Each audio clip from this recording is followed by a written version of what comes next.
In Chicago, I went to a fourth grade classroom, and I'm going to speed up here.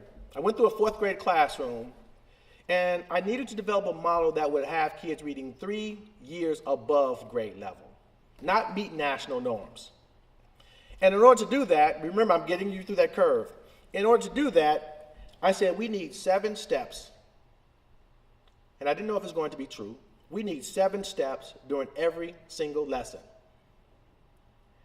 And I was challenged. You can't have kids go through 7 steps in one lesson. My kids can't decode. And these were kids all across the grade level. So the 7 steps I'm going to share with you, every time I work with young folks, to get them across the hump, I have them reading and writing across 2 texts every time we get together. 1 fiction and 1 nonfiction. I don't have time to waste. And then they have to apply vocabulary, but this is how they have to demonstrate their comprehension. You have to demonstrate your comprehension in both reading and writing during 1 lesson. Let me take you inside of this class.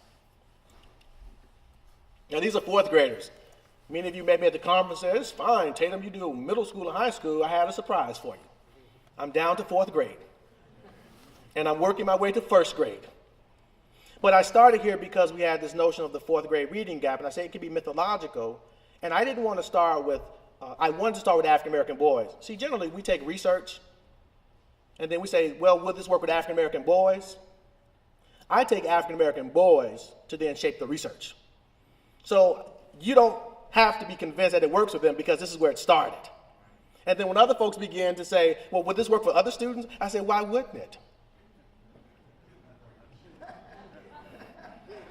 It's more axiomatic that if you start somewhere else, you have to squeeze it in.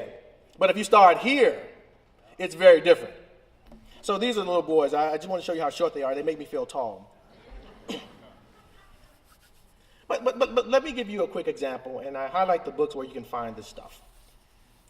I never have to turn down the volume or give kids easier words to decode, because if kids can recognize the letters A, E, I, O, and U and count to 2, they can decode about 80% of the words that you put in front of them. So we don't have to give you easier text with controlled vocabulary. This allows me to give you or expand your vocabulary with multisyllabic words. And I won't walk you through all of this, but I want to take you inside of how the 4th grade boys are doing this in the text that they were reading. So I start here. Break down this 1 barrier. It allows me to give you this, what we're calling exemplar or complex text.